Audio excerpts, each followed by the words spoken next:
Hey, friends, let's talk about the moment you're about to spend a few $100 on a new NAS and start wondering if you're actually solving a problem or just adding another box to your desk. I get it, the last thing you want is to buy something that sits idle because it's either too complicated or simply overkill for what you need. Before you click over, remember the link is in the description if you want to check the product details on Amazon.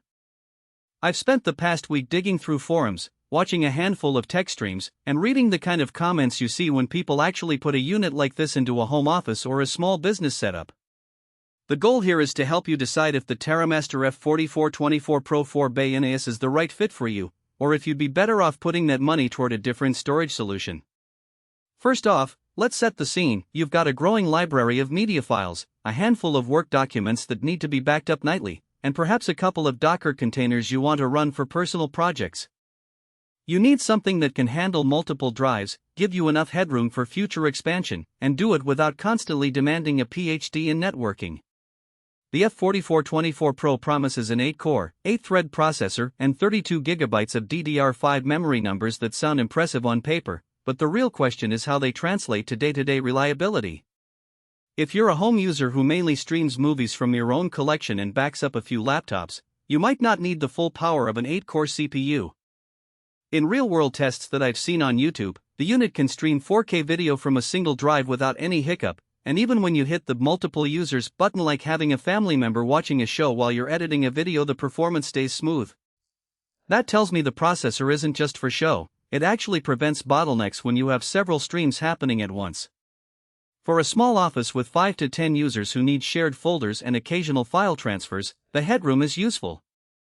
The 32 GB of DDR5 memory means the NAS can keep more apps and services cached, which speeds up things like quick connect access and any web-based tools you run directly on the box. Now, let's talk about what you'll actually put into those 4 bays. The biggest selling point is the ability to mix and match drives for capacity and redundancy. You could start with two 4 TB drives in a RAID 1 configuration for mirroring, giving you 4 TB of protected storage, then add 2 more drives later for a RAID 5 or RAID 6 setup if you need both higher capacity and fault tolerance. That flexibility is a practical strength because many other consumer-grade NAS units lock you into a single configuration or require you to buy pre-configured drive kits. With the F4424Pro, you can start small, keep costs low, and scale up as your data grows. If you're the kind of person who likes to keep a separate hot drive for current projects and a cold drive for archived backups, the 4bay layout makes that workflow painless. On the flip side, the unit isn't a plug-and-play miracle.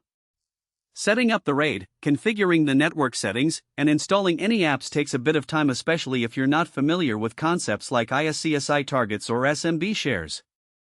The initial software wizard is fairly intuitive, but you'll still need to read through the manual or watch a tutorial if you want to fine-tune performance.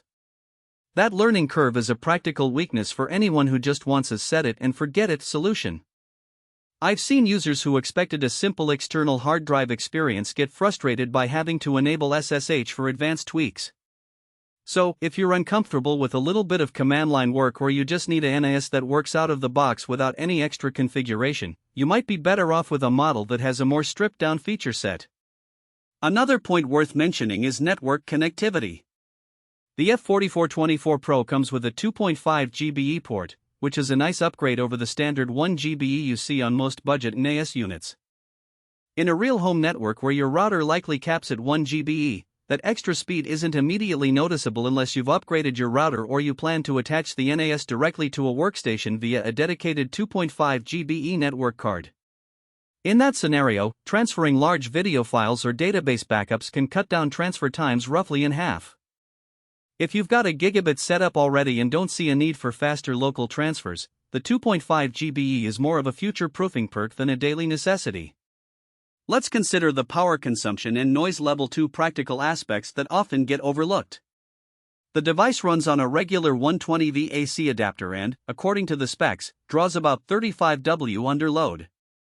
In my own experience with a similar model, that translates to a modest heat output, and the fans spin at a low enough speed that they're barely audible unless you're sitting.